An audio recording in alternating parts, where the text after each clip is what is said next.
Helen کا bag تمہاری سمت والی کرسی پر رکھا ہوا ہے۔ اگر کوئی شخص مخالف سمت میں ہیلن کی میز کے پاس اچانک گر پڑے تو ہیلن کے علاوہ دیگر لوگ بھی اس کی طرف متوجہ ہو جائیں گے اور تم بآسانی اپنا کام کر سکو گے۔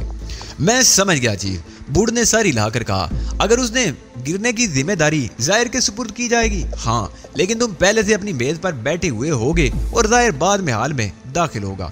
خیال رہے کہ یہ کام ہیلن کے بل ادا کرنے سے قبل ہو جانا چاہیے، ورنہ میرا مقصد ہی فوت ہو کر رہ جائے گا۔ بہت وقت ہے چیف، بوڑھ نے اطمینان سے کہا۔ اسے کھانا ختم کرنے میں دیر لگے گی اور ہم اپنا کام کر گزریں گے۔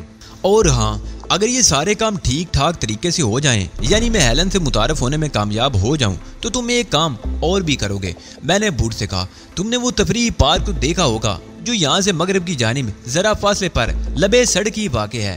جب میں ہیلن کے ساتھ یہاں سے اٹھنے لگوں تو تم ہیلن کا وینٹی بیگ لے کر اس پارک میں چلے جاؤ گے۔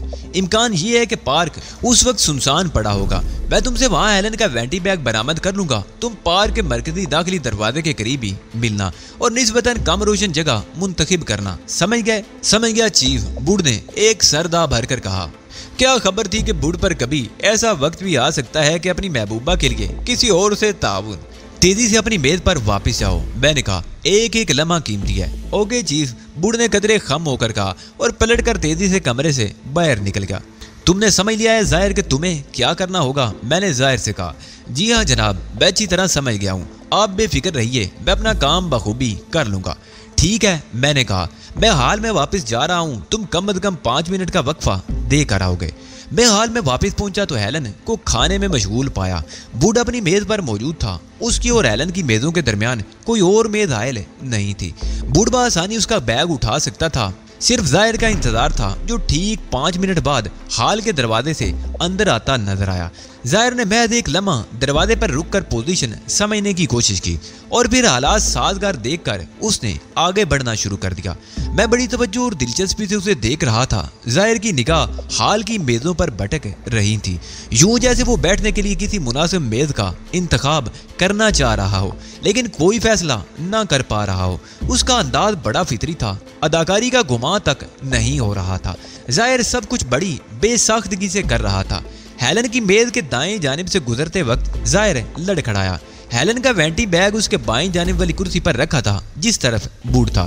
ظاہر کو لڑکھڑاتے دیکھ کر ہیلن کی نظریں ظاہر کی طرف اٹھ گئیں اور پھر ظاہر منہ کے بل فرش پر گرا۔ فرش پر اگرچہ قالین بچھا ہوا تھا لیکن اس کے باوجود ظاہر کے گرنے سے خاصی آواز پیدا ہوئی تھی۔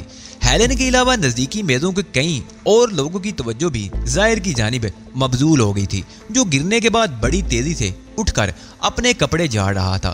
اس کے چہرے پر شرمندگی اور خجالت کے آثار تھے۔ میں حیران رہ گیا، اگر اس نے میری ہدایت پر ایسا نہ کیا ہوتا تو شاید میں بھی یہ اندازہ نہیں کر سکتا تھا کہ وہ جان بوجھ کر گرا ہوگا۔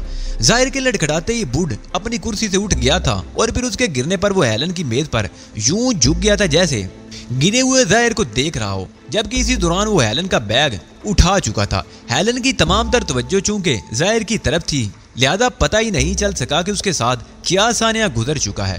ظاہر کو اٹھتے دیکھ کر بوڑھ اپنی کرسی پر واپس چلا گیا۔ میں نے سکون کی سانس لی۔ ایک مشکل کام بڑی آسانی سے ہو گیا تھا اور اب مجھے اپنا رول ادا کرنا تھا جس کے لیے مجھے وقت کا انتظار تھا۔ میں نے وقت گزاری کے لیے جوس کا ایک گلاس منگوا لیا اور ہولے ہولے چسکیاں لینے لگا۔ ہیلن کی توجہ اگرچہ کھانے کی طرف تھی لیکن ایک بار اس کی نظریں بھی مجھ سے ملی تھی۔ ظاہر ایک میز پر بیٹھ گیا تھا۔ کھانا ختم کرنے کے بعد ہیلن نے بل منگوایا۔ میں حرکت میں آنے کے لیے پوری طرح تیار ہو گیا۔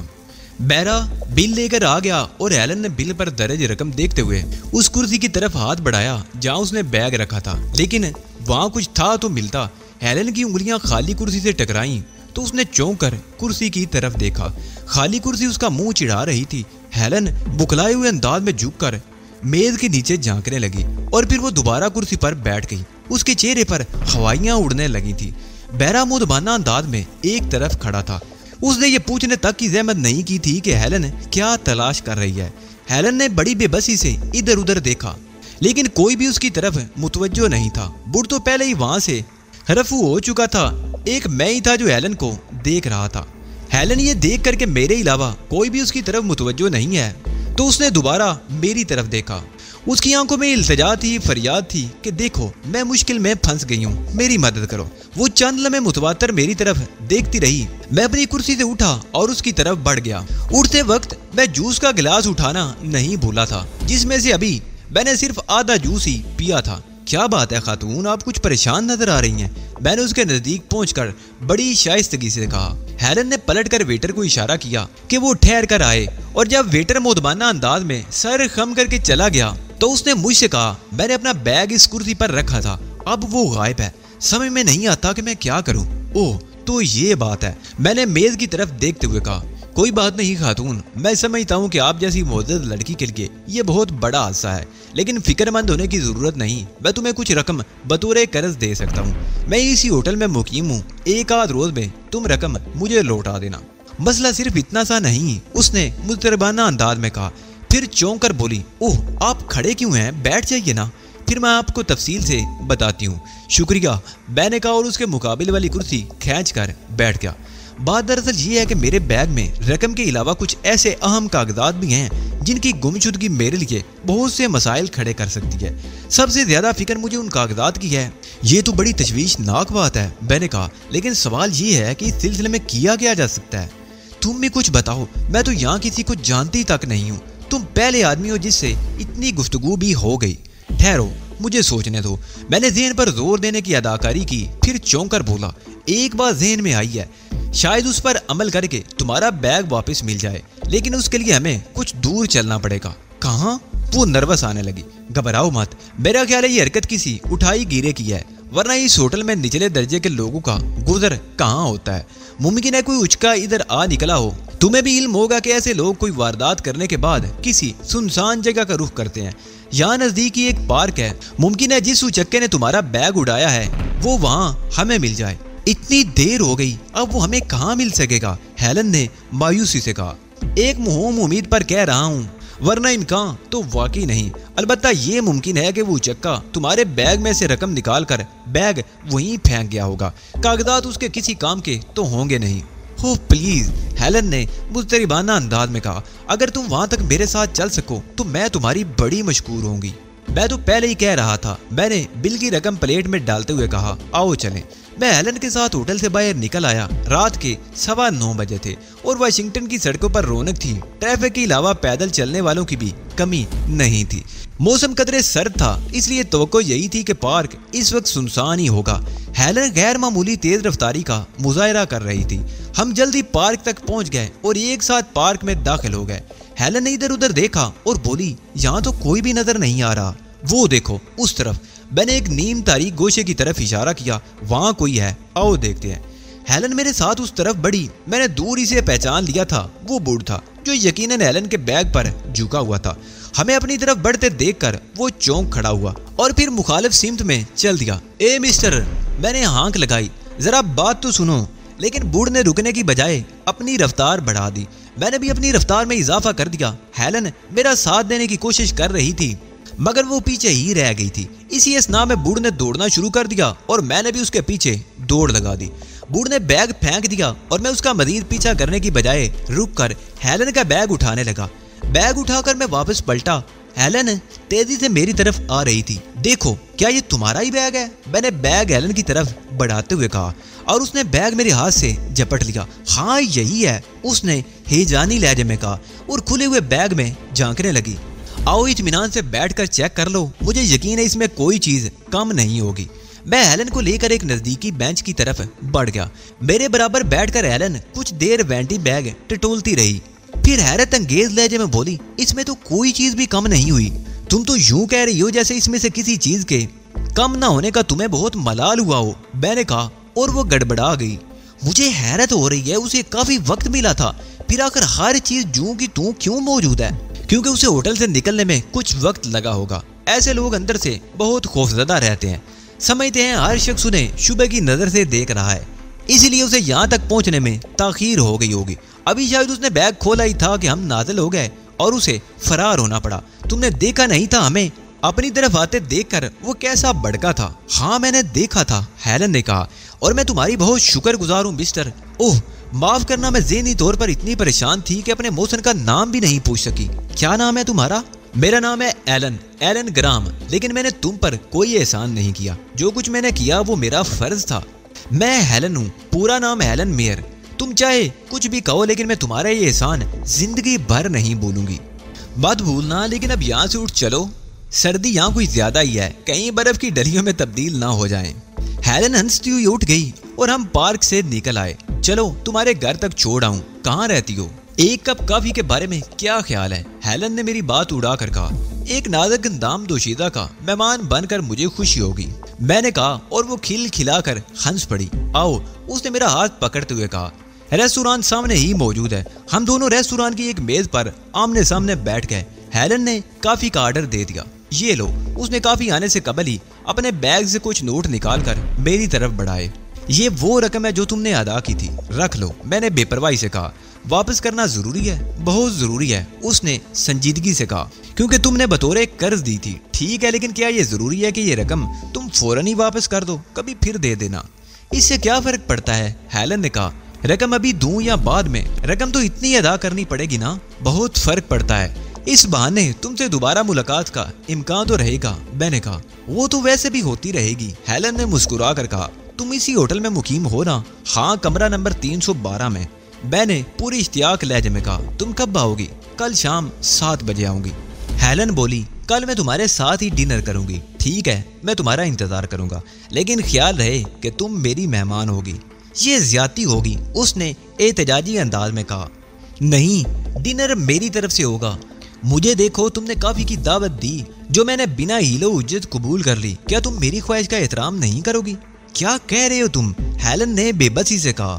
کیا تم جانتے ہو کہ تمہاری وجہ سے میں کتنی بڑی زحمت سے بچی؟ اگر مجھے مہمان بنانا تمہاری خواہش ہے تو میں تمہاری اس خواہش کو کبھی رد نہیں کروں گی۔ ڈنر تو بہت معمولی بات ہے، مجھ سے کوئی بڑی خواہش کر کے دیکھنا۔ تمہاری خواہش پوری کر کے مجھے جتنی خوشی ہوگی اس کا تم تصور بھی نہیں کر سکتے۔ شکریہ ہیلن، میرے لیے یہی بہت کافی ہے کہ تم نے میری دعوت قبول کر لی، اس سے زیادہ مجھے کچھ نہیں چاہیے۔ ہیلن مجھے عجیب سی نظروں سے دیکھ کر رہ گئی، پھر طویل سانس لے کر بولی، تم بہت اچھے آدمی ہو ہیلن، اتنے اچھے کہ جتنے اچھے کا میں نے صرف تصور ہی کیا تھا، اور آج سے پہلے مجھے یقین تھا کہ وہ صرف تصور ہی ہے۔ میری ایک نصیحت یاد رکھنا ہے ہیلن، آئندہ کسی کے بارے میں اتنی جلدی کوئی رائے مت قائم کرنا۔ آؤ اب چلے۔ ریستوران سے باہر نکلنے کے بعد ایک مرتبہ پھر میں نے اسے اس کے گھر تک چھوڑنے کی آفر کی، لیکن اس نے کہا کہ وہ خود ہی چلی جائے گی، اور میں اسے رخصت ہو کر ہوٹل واپس آ گیا، جہاں میرے کمرے میں تہذیب کے ساتھ بوڑھ اور ظاہر بھی موجود تھے اور میرے ہی منتظر تھے۔ ہو بوڑھ نے مجھے دیکھتے ہی ایک طویل سانس لی۔ کل تک ہم پر آنکھیں نکالی جاتی تھی، اور آج یہ عالم ہے کہ سنسان پارک میں خود محبتیں کی جا رہی ہیں، کوئی پوچھنے والا نہیں۔ ایک بوڑھی تو لاوارث ہے جس پر سب غراتے ہیں، اس کی بات کا جواب دینا تو حماقت ہے۔ تہذیب نے کہا، تم بتاؤ کیا رہا؟ اس سے متعارف ہونے کی جو ترکیب اچانک ذہن میں آئی وہ بڑی کارگر ثابت ہوئی۔ میں نے کہا، اس کے لیے بھی تم بوڑھ کے محتاج تھے۔ بوڑھ نے کہا، اگر بوڑھ نہ ہوتا تو کبھی تم کامیاب نہیں ہو سکتے تھے، اور اگر ظاہر نہ ہوتا تو آپ کبھی اس کا بیگ نہیں اڑا سکتے تھے۔ ظاہر نے بوڑھ کی نقل اتاری۔ اس سے متعارف ہونے کا یہ کوئی پہلا اور آخری طریقہ تو نہیں تھا، اور بھی بہت سے طریقے تھے، بس یہ ہے کہ اس طرح کام ذرا جلدی اور بہتر ہو گیا، کسی دوسرے طریقے میں ذرا دیر لگ جاتی۔ اس سے کیا معلوم ہوا چیف؟ ابھی میں نے اس سے کوئی سوال نہیں کیا، اور نہ ہی اس نے خود اپنے بارے میں کچھ بتایا، بس وہ اپنے بیگ کی گمشدگی پر بہت پریشان تھی، اور اس کے بازیاب کرانے پر بار بار میرا شکریہ ادا کر رہی تھی۔ جانتے ہو چیف، اس کے بیگ میں کیا چیز تھی جس کے لیے وہ اس قدر پریشان ہو رہی تھی؟ بوڑھ نے کہا۔ نہیں، میں نے کہا، نہ میں نے پوچھا اور نہ اس نے بتایا۔ لیکن تمہیں کیسے معلوم ہوا؟ میں نے بوڑھ کو گھورا۔ بوڑھ بہت بے وقوف آدمی ہے چیف، اس کا بیگ اڑا کر پہلے میں اپنے کمرے میں لے گیا، جہاں میں نے اچھی طرح اس کے بیگ کی تلاشی دی، اس کے بعد میں نے پارک کا رخ کیا تھا۔ اب تو بتاتا کیوں نہیں اس بیگ میں کیا چیز تھی؟ میں نے دانت پیس کر کہا۔